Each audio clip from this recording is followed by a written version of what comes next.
Akira Sharma, a young girl, witnesses a group of men throwing acid on a woman's face.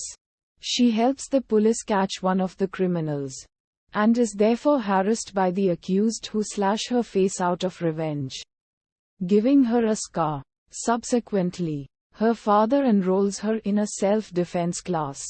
A couple of days later, she comes across the same men who had escaped earlier and tries to catch them. One of them tries to throw acid on her, but it ends up on his own face in the brawl. Akira is arrested, convicted and sent to a remand home for the attack. Udharan Chennai. 3 years later, Akira is released and later grows into a rebellious tough woman.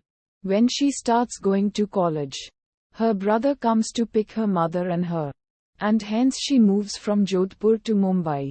She joins a college and begins living in a hostel, where she finds it difficult to adjust to normal life. The college is also dealing with a thieving student, as more and more electronics keep getting stolen.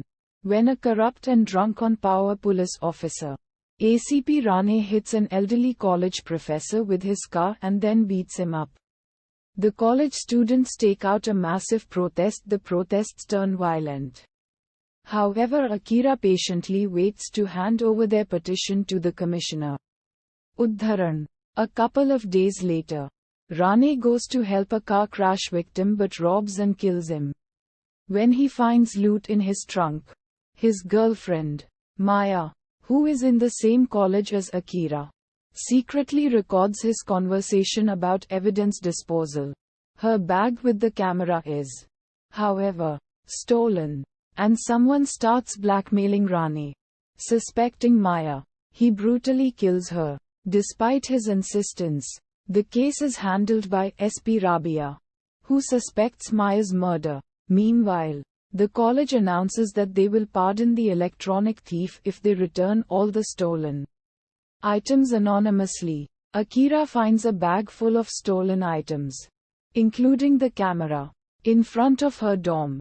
Rane's associates catch her with the camera and decide to kill her and 2 other witnesses. She, however, escapes when the men reload their gun after killing the other 2. Rane and his men declare Akira to be mentally unstable, given her violent past and her rebellious behavior. Her family members as well as her friends are easily convinced. She is taken away to a mental asylum, and, with the help of a corrupt doctor, they give her electric shocks to drive her insane. With the help of another mentally ill patient, she brutally murders the doctors and the guards and escapes. She abducts one of Rane's associates and blackmails him to prove her innocence.